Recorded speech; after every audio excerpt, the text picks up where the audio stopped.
porcelain teacup trembled slightly in Naomi Jackson's hands as she stood, just outside the study door. The faint aroma of chamomile drifted upward, once comforting, now strangely suffocating. She had made this tea the same way she always did. Precise temperature, a touch of honey steeped for exactly 3 minutes. It used to be something he appreciated, something small that mattered. Not anymore. The door wasn't fully closed, just slightly ajar, and through that narrow gap, everything Naomi thought she knew about her life began to unravel. Darnell's voice slipped through first. Soft, warm, gentle. A voice she hadn't heard in years. "Baby, don't be mad," he said, his tone dripping with affection. "I'll be over right after this." Naomi froze. Her breath caught somewhere between her chest and throat, refusing to move. Then came the words that shattered everything. "What does that old woman matter anyway?" The teacup nearly slipped from her grip. "If my dad hadn't forced me to marry someone at our level back then, do you think I would have even glanced her way?" Silence fell in Naomi's world, even though his voice continued. She couldn't hear the rest. Her ears rang. Her heart pounded so violently it felt like it might crack her ribs open. Old woman. 10 years. 10 years of marriage reduced to that. Her reflection shimmered faintly in the surface of the tea, distorted, fragile, unrecognizable. Naomi Jackson, 30 years old, and somehow in her own home, she had become nothing. She didn't storm in. She didn't scream. She didn't cry. Instead, she turned away quietly, placing the teacup on the hallway table with careful precision, as if even the smallest sound might break the fragile control she was clinging to. Step by step, she walked back to the bedroom. Each movement felt mechanical, detached, like her body was moving, but her soul had already stepped away. Inside the room, she locked the door behind her. Only then did her legs weaken slightly, but she didn't fall. She refused to fall. Her reflection greeted her in the vanity mirror, still beautiful, still composed, but her eyes told a different story. There were faint lines now, subtle signs of time, of stress, of silent endurance. Not enough for most people to notice, but enough for someone who had spent years being compared, diminished, ignored. She forced a smile. The woman in the mirror smiled back, but it wasn't real. It was hollow. 10 years, she whispered to herself. 10 years of loyalty, 10 years of compromise, 10 years of believing in something that clearly had never been real. And yet, not a single tear fell, because sometimes pain goes so deep that it dries everything out. No tears, no screams, just clarity. Slowly, Naomi opened the drawer of her vanity. Inside, neatly organized, was a stack of documents. She pulled them out. The paper felt cold against her fingertips, but grounding, real, unlike everything else in her life. It was a divorce agreement, prepared, reviewed, perfected, for 3 months. Yes, 3 months. Because this moment, this exact moment, was not entirely unexpected. She had suspected. She had seen the signs. The late nights, the distant conversations, the coldness, and eventually, the truth. But hearing it like this, hearing him speak about her like she was nothing, that changed something inside her, completely. Naomi took a slow, steady breath, then another. By the time she exhaled, her hands were no longer shaking. The woman who had once loved Darnell blindly was gone. In her place stood someone else, someone calm, someone precise, someone done. With the papers in one hand and a pen in the other, Naomi walked toward the study. Her footsteps were silent against the thick carpet, just like all the pain she had swallowed over the years. Unheard, unnoticed, unacknowledged. As she approached, his voice became clear again. "Did you like the jewelry I bought you?" he said with a soft laugh. "It's way better than anything Naomi has, but of course, you're much prettier than her." That was it. Naomi didn't hesitate. She pushed the door open, hard. The sound echoed through the room. Darnell spun around, startled, his phone still pressed to his ear. The expression on his face froze instantly, caught between guilt and irritation. He quickly hung up. "Naomi," he said, forcing a smile. "Why are you coming in without knocking?" Naomi stepped inside, her face calm. "If I had knocked," she said evenly, "I would have missed such a wonderful confession." She placed the divorce agreement on his desk, smoothing it out as if it were just another routine document. "Sign this." Darnell blinked. Confusion flickered across his face, quickly replaced by something else. Relief. "What is this?" he asked casually. "The divorce agreement." Silence. Then a small, almost amused laugh escaped him. "Naomi, I think you misunderstood," he said, leaning back slightly. "She's just a client. You know how business works. Sometimes you have to say things Tanisha Scott, Naomi interrupted calmly. His expression stiffened. 25 years old, started as a receptionist at your company. Recently promoted to your personal assistant. She looked directly into his eyes. You've been involved with her for 2 years and 3 months. Now the color drained from his face. Last month, Naomi continued, you bought her an apartment in Midtown Atlanta, under the company's name. She tilted her head slightly, which, by the way, makes it marital property. Silence filled the room, heavy, suffocating. You've been investigating me? He asked, his voice low. Naomi's lips curved slightly, not into a smile, but something sharper. I've been protecting myself. She slid the pen toward him. Sign it. For a moment, Darnell just stared at her. Then suddenly, he smiled, relaxed, confident, as if none of this mattered, as if she didn't matter. Without another word, he picked up the pen and signed. Quickly, effortlessly, without reading a single line. Naomi watched him carefully. Aren't you going to look at the clauses? She asked softly. He closed the folder and pushed it back toward her. What's there to look at? He said with a dismissive shrug. You can't live without me anyway. The words hung in the air, cold, arrogant, final. You'll come back, he added. You always do. A rich girl like you? You're nothing without this family. Naomi picked up the agreement slowly. Her expression didn't change. Thank you for your cooperation, she said. Then she turned to leave. Stop playing games, he called after her. Don't forget, tomorrow is my mother's birthday. Arrange the gift. Naomi paused for half a second, then continued walking. She didn't respond, didn't look back, didn't acknowledge him. The door closed quietly behind her. And just like that, 10 years ended. Not with chaos, not with tears, but with a signature. Back in the bedroom, Naomi locked the door again. This time her body finally reacted. A slight tremble, a delayed shock. But still, no tears. Instead, a strange feeling spread through her chest. Lightness. Freedom. As if a heavy chain she didn't even realize she was carrying had finally broken. Her phone vibrated. A message from Darnell. Don't overdo it. We're going to my mom's tomorrow. Naomi stared at the screen for a moment, then placed the phone aside without replying. Instead, she dialed another number. Mr. Sterling, she said calmly when the call connected. He signed. A pause. Then, without reading it, yes. A quiet chuckle came from the other end. Perfect. I'll see you tomorrow. Naomi ended the call, then walked to the safe hidden behind the wardrobe panel. Inside was a thick folder. Evidence. 2 years' worth. Receipts. Photos. Bank statements. Call recordings. Proof of betrayal. Proof of deception. Proof of everything. She ran her fingers lightly over the documents. Once, she would have cried looking at these. Once, she would have begged for explanations. Once, she would have tried to fix things. But not anymore. Now, she was ready to end it. Completely. Outside, night had fallen. The house was quiet, empty, just like the marriage it once held. Naomi stood still for a moment, then turned toward the closet. Tomorrow, everything would change.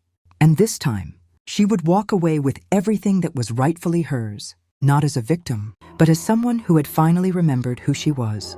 Morning arrived quietly, almost mockingly peaceful. Soft golden light slipped through the curtains, brushing against Naomi Jackson's face as if nothing in the world had changed. For a brief moment, she lay still, caught between sleep and reality, her mind clinging to that fragile illusion where everything was still intact, where her marriage wasn't broken, where her husband still loved her, where she was still enough. Then her eyes shifted and landed on the document resting on the nightstand.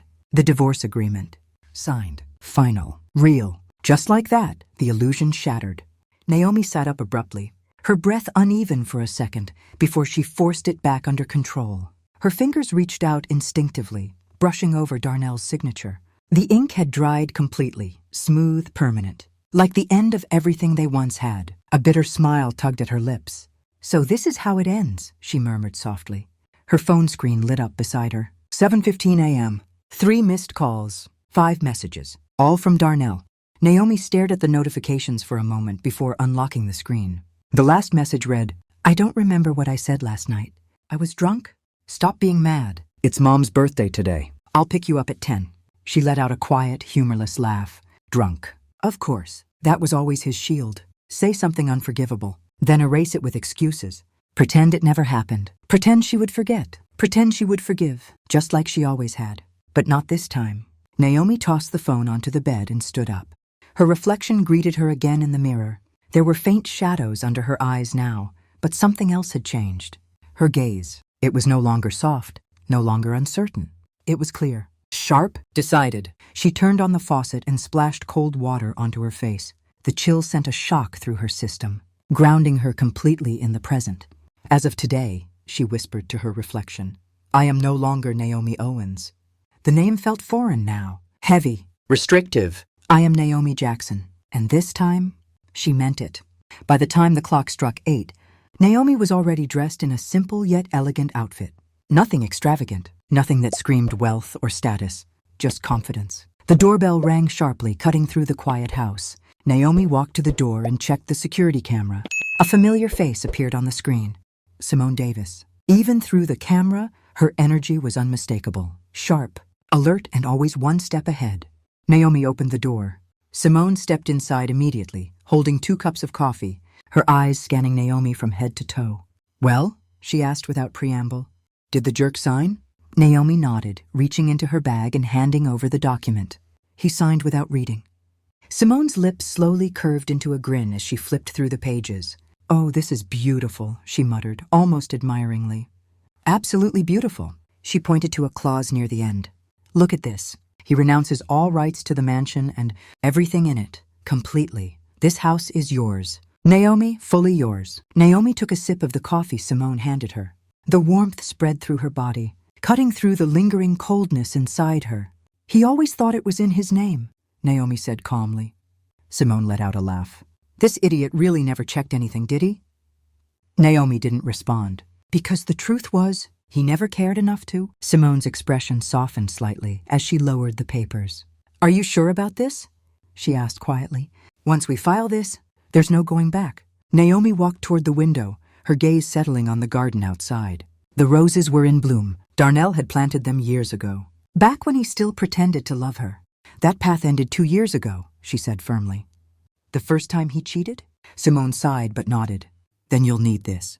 She reached into her bag and pulled out a large envelope, handing it to Naomi. Naomi opened it slowly. Inside were photographs. Dozens of them. Her fingers tightened slightly as she pulled the first one out. Darnell, smiling, happy, holding another woman. Tanisha Scott. They were at a restaurant. Another photo outside a hotel. Another inside a movie theater Naomi recognized instantly. The same one she and Darnell used to go to together. Her chest tightened for just a second. Just a second. Then she moved on to the next. And this, Simone added, handing over a stack of papers. Bank statements. Naomi scanned them quickly. Her expression didn't change. But her grip did. Tighter. Sharper. Controlled anger. He used your joint account, Simone said bluntly. Trips, gifts, her apartment, even helped her start a coffee shop. Naomi exhaled slowly. Thank you, she said. Simone shrugged. We've been friends for 10 years. And honestly, I never liked him. Naomi gave a faint smile. You told me that. Repeatedly. They both fell silent for a moment. Then, the sound of the front door unlocking echoed through the house. Simone and Naomi exchanged a look instantly. Darnell. Simone quickly gathered the documents and slipped them back into her bag. A second later, he walked in. Perfectly dressed, perfectly composed, like nothing had happened. His eyes flickered with surprise when he saw Simone. But just as quickly, his usual charming smile returned. Simone, he said smoothly. What a surprise. Do I need your permission to visit my friend? Simone shot back immediately. Darnell ignored the tone and turned to Naomi. Are you ready? He asked. Mom's been calling. She's already stressed. Naomi picked up her coffee and took a slow sip. I'm not going. The words landed quietly, but heavily. Darnell's expression darkened. What? I said, I'm not going. He stepped closer, lowering his voice. Stop joking, Naomi. I already said I was sorry about last night. Naomi tilted her head slightly. Last night? She said innocently. You mean when you called me an old woman and said you only married me for my family's status? Darnell froze for a split second, then quickly looked towards Simone. Let's talk privately. No need, Naomi said calmly. She pulled out her phone and pressed play. His voice filled the room. Clear, undeniable. What does that old woman matter anyway? Darnell's face drained of color. He lunged forward instinctively, trying to grab the phone. But Simone stepped in front of him. Don't, she said coldly. Silence. Heavy. Tense. You recorded me? Darnell asked, his voice tight. Naomi met his gaze without flinching. Did you think I would keep trusting you blindly? For a moment, something cracked in his expression, but then it disappeared, replaced by arrogance. You're overreacting, he said. You don't understand how business works. Naomi stepped closer. Business? She repeated. So business means sleeping with your assistant? Buying her an apartment? Taking her on vacations using our money? With every word, Darnell stepped back. For the first time, he looked unsure. Naomi reached into her bag and pulled out a copy of the divorce agreement. You've already signed this, she said. So let's not waste time pretending. Darnell stared at the paper, then laughed. Cold, mocking. You think this means anything? He said. Naomi, what do you even have? He gestured around the house. This mansion? It's in my name. Naomi couldn't help it. She laughed. Soft, but cutting. You really never checked, did you? She walked to a drawer and pulled out a document, placing it in front of him. The deed. Darnell's eyes scanned the paper, then widened. This house, Naomi said calmly, was a wedding gift from my father. It has always been in my name. Silence. Total. Complete. And as for work, she continued, pulling out a business card, I'm a shareholder and financial consultant at Solstice Group. Darnell looked like he'd been hit. You, what? My annual income is $100,000, she added. Not as much as yours, but enough. Enough to live, enough to leave, enough to never need him again. Naomi stepped back and pointed toward the door. Now, get out of my house. Darnell didn't move. Not immediately. His face shifted through disbelief, anger, humiliation, before finally settling into something dark. You'll regret this, he said. Naomi didn't respond. And that silence? It was louder than anything she could have said. A moment later, he turned and walked out, slamming the door behind him. The sound echoed through the house. Then, nothing, just quiet. Simone let out a long breath. Wow, she said. That was satisfying. Naomi sank onto the sofa, suddenly feeling the weight of everything. 10 years, gone, just like that. So, Simone asked gently, sitting beside her, what now? Naomi leaned back, staring at the ceiling. Now, she said slowly, I take everything back. A pause. Then, she sat up, determined, starting with today. Simone frowned slightly. What do you mean? Naomi stood and walked toward the closet. I'm going to his mother's birthday party. Simone blinked. You're what? Naomi turned, her expression calm, but dangerous. I'm going to end this properly. Her fingers brushed over a black dress. Elegant, sharp, unforgiving. I'm going to make sure, she said quietly, that the Owens family never gets the chance to rewrite this story. Simone stared at her for a second, then slowly smiled. Remind me never to get on your bad side. Naomi looked at herself in the mirror one last time. This time, she didn't force a smile. Because she didn't need to. The woman staring back at her was finally in control. And this time, she wasn't walking into that house as a wife. She was walking in as the storm. By the time Naomi Jackson stepped out of the house, the morning had fully settled into a bright, deceptively peaceful day. In her hand, she carried the carefully packed thermal container, the famous Low Country BBQ brisket her mother-in-law had specifically requested. The rich aroma seeped faintly through the lid, almost ironic considering what was about to unfold. Her car ride was silent. No music, no distractions, just the steady rhythm of her thoughts aligning, sharpening, preparing. This wasn't just a visit. It was a declaration, a final act. The Owens estate stood tall and imposing, as it always had, a symbol of status, power, control. For years, Naomi had walked through those gates as a daughter-in-law, expected to smile, to serve, to represent the family flawlessly. Today would be different. She stepped out of the car, her heels clicking softly against the pavement.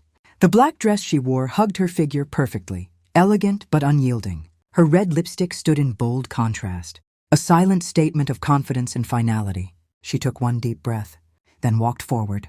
The door opened after the third ring. Ethel, the housekeeper, stood there, her kind face lighting up instantly. Ma'am, it's so good to see you, she said warmly. Naomi's expression softened for just a moment. Happy birthday, Ethel, she said, handing her a small envelope. Ethel's eyes widened in surprise. You remembered? I always do.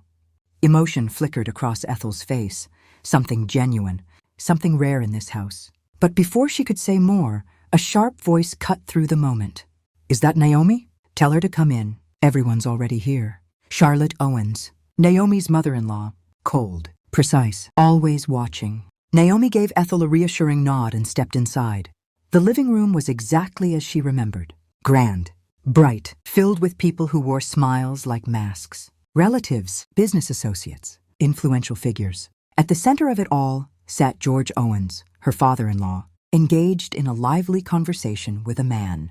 Naomi recognized instantly Mr. Thompson from the Zoning Commission. Important, very important. Charlotte moved through the room like a queen among subjects, her sharp eyes scanning every detail, every person, every potential advantage.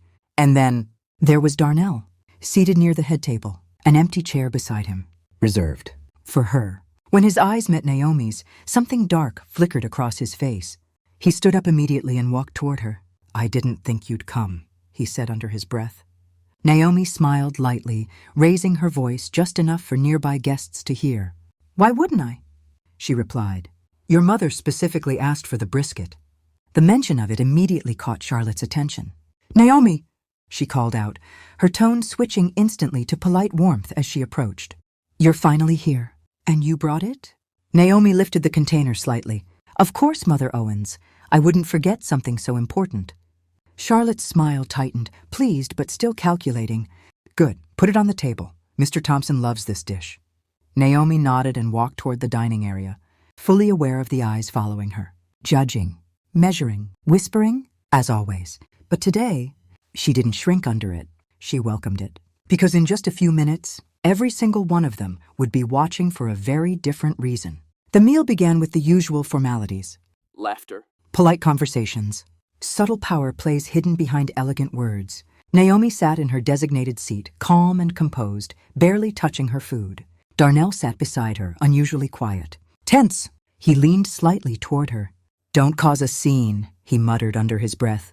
Naomi didn't look at him. Instead, she picked up her glass of water and took a slow sip. Then, just as Charlotte began praising the brisket to the guests, Naomi stood up. The movement was small, but it commanded attention instantly. The room fell quiet. All eyes turned toward her. "Naomi?" Charlotte said, her tone laced with irritation. "What are you doing?" Naomi smiled, graceful, controlled. "I'd like to say a few words," she said. Charlotte hesitated, clearly annoyed, but with so many important guests present, she couldn't refuse without appearing rude. "Make it brief," she said sharply. Naomi nodded, then turned slightly, ensuring everyone in the room could see her clearly. "For the past 10 years," she began, her voice calm but carrying effortlessly across the room, "I've been a part of the Owens family." Soft murmurs spread. No one expected this. "I've done my best to fulfill every role expected of me, as a wife, as a daughter-in-law, as a representative of this family." She paused. Her gaze swept across the room, landing briefly on Darnell, then moving on. "But today," she continued, "I'd like to officially announce that my marriage to Darnell Owens has come to an end." Silence, complete, absolute. The words hit like a shockwave. Charlotte's face froze. George's expression darkened instantly, and Darnell looked like the ground had just disappeared beneath him. "What nonsense are you talking about?" Charlotte snapped, standing up abruptly. "Sit down immediately." Naomi didn't move. Instead, she reached into her bag and pulled out a document. The divorce agreement. Signed. Final. "I'm not speaking nonsense," Naomi said calmly. "The divorce agreement has already been signed." Gasps rippled through the room. Charlotte's composure cracked. "You ungrateful girl," she hissed. "Do you have any idea what you're doing?" Naomi met her gaze without fear. "Yes," she said simply, "ending something that should have ended a long time ago." Darnell finally stood up, his voice sharp. "Naomi, stop this right now." But she didn't stop. Instead, she took out her phone and pressed play. His voice filled the room. Clear, unmistakable. What does that old woman matter anyway? The words echoed like a gunshot. Shock turned into stunned silence. Faces shifted. Expressions changed. Judgment flipped direction. Charlotte staggered slightly, grabbing the edge of the table. "Turn that off!" Darnell shouted, lunging forward. But Naomi stepped back, out of his reach. "Why?" she asked calmly. "Shouldn't everyone hear the truth?" She lowered the phone slowly. Then, without hesitation, she pulled out the photographs, one by one, placing them on the table. Darnell and Tanisha, at restaurants, at hotels, on vacation, smiling, happy, exposed. Whispers erupted. The room was no longer controlled, no longer polite. It was chaos. "You..." George's voice trembled with anger as he pointed at Darnell. Is this true? Darnell opened his mouth, but no words came out, because the evidence spoke louder than anything he could say. Naomi didn't raise her voice, didn't show anger, but every word she spoke next carried weight. For 2 years, she said, my husband has been using our shared assets to fund another woman's life. She glanced toward Mr. Thompson briefly.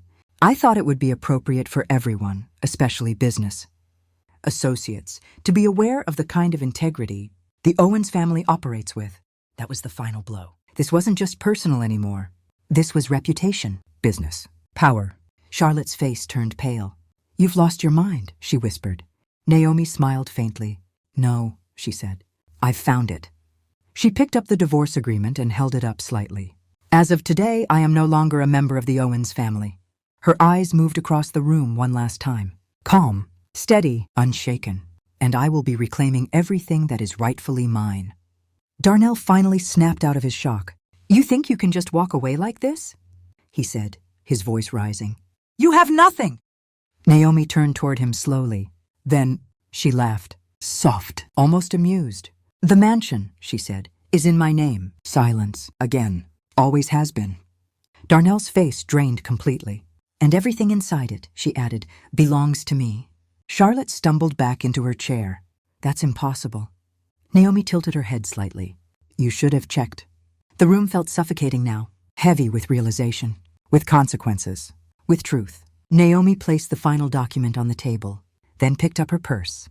I hope you all enjoy the rest of the party, she said politely, and just like that, she turned and walked toward the door. No hesitation, no regret. Behind her, the Owens family was crumbling. Their image, their control, their illusion of superiority, all shattered in a single moment. And Naomi? She didn't look back, because this time, she wasn't leaving with nothing. She was leaving with everything.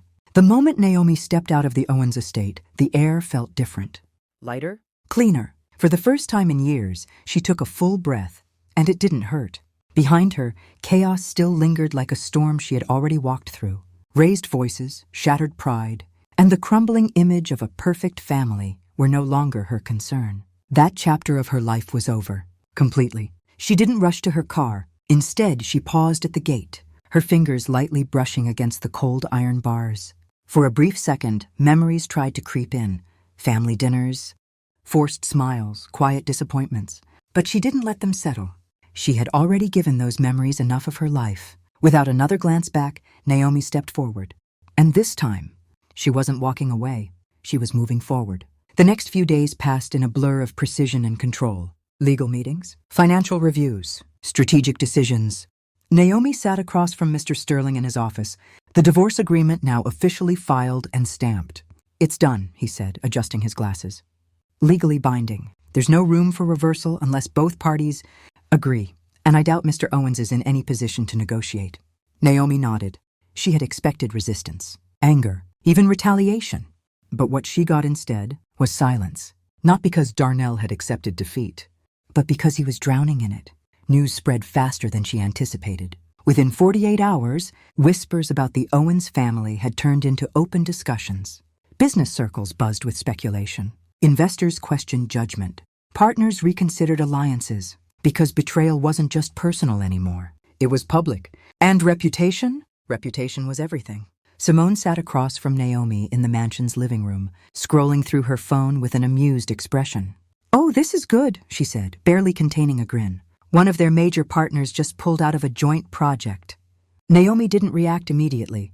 She simply stirred her tea slowly, watching the faint ripples form. Actions have consequences, she said calmly. Simone raised an eyebrow. You're terrifyingly calm about all this. Naomi looked up. I'm not calm, she said. I'm clear. There was a difference. Meanwhile, Darnell's world was collapsing piece by piece. The company he had worked so hard to build, or at least believed he had, was suddenly unstable. Financial irregularities surfaced. Transactions that once went unnoticed were now being examined closely. And Tanisha? She disappeared. No calls, no messages, no loyalty. The same way she had entered his life, quietly, she left, leaving him alone to face the consequences of everything he had done. A week later, Naomi stood in the center of the mansion. Her mansion. The space felt different now. Not empty, but open, free. Sunlight streamed through the large windows, illuminating every corner that once held silent suffering. Now, it held possibility. Simone walked in, holding a folder. "Final asset report," she said, placing it on the table. "Everything has been transferred, verified, and secured." Naomi flipped through the pages briefly. Properties, accounts, investments, all accounted for, all hers. "Good," she said. Simone crossed her arms, watching her carefully. "So what now?" she asked. "You've got your freedom, your assets, your reputation intact. What's next?" Naomi closed the folder, then walked toward the window. For a moment, she didn't answer, because this was the real beginning. "For 10 years, she said slowly, my life revolved around someone else." She turned, her gaze steady. "I think it's time I build something of my own." Simone smiled. Now that's the Naomi I remember. Weeks turned into months, and Naomi didn't waste a single moment. She returned fully to the Solstice Group, not as someone's daughter, not as someone's wife, but as herself. Her role expanded quickly. Her decisions were sharp, calculated, effective. People who once underestimated her began to notice. Respect followed, then influence, because Naomi Jackson wasn't just rebuilding her life. She was redefining it. One afternoon, as she stepped out of a meeting, her phone buzzed. An unknown number. She hesitated for a second, then answered. "Naomi." The voice on the other end was familiar. Too familiar. Darnell. She didn't speak immediately. I made a mistake," he continued. His voice no longer confident, no longer arrogant, just small. "I lost everything," he said. "The company, the partnerships, even my parents. Things aren't the same anymore." Naomi listened, silently. "I know I don't deserve it," he added quickly, "but can we talk? Just once?" There was a time when those words would have broken her, a time when she would have hoped for them, waited for them, but now they meant nothing. Naomi stepped outside, the sunlight warm against her skin. "Darnell," she said calmly, "there's nothing left to talk about." A pause. Heavy. "I loved you," she continued.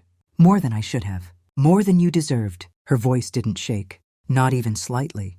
"But I don't anymore." Those words were final, clear, unchangeable. Before he could respond, she ended the call.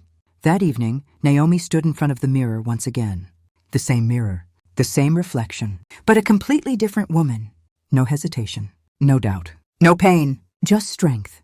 She adjusted her blazer slightly, her expression calm but powerful. This wasn't about revenge. It never was. It was about reclaiming herself, her identity, her worth, her life. Simone's voice echoed from downstairs. "Naomi, you're going to be late." Naomi smiled faintly. "I'm coming," she replied. She took one last look at her reflection, then turned away, not because she couldn't face it, but because she didn't need to anymore. As she stepped out of the house, the world felt wide open, endless, full of possibilities she had once been too afraid to reach for. The past was behind her, the pain was behind her, and the woman she used to be, she was gone. In her place stood someone stronger, smarter, unbreakable. Naomi Jackson didn't lose everything. She lost what was never real to begin with. And in return, she gained something far more valuable, herself.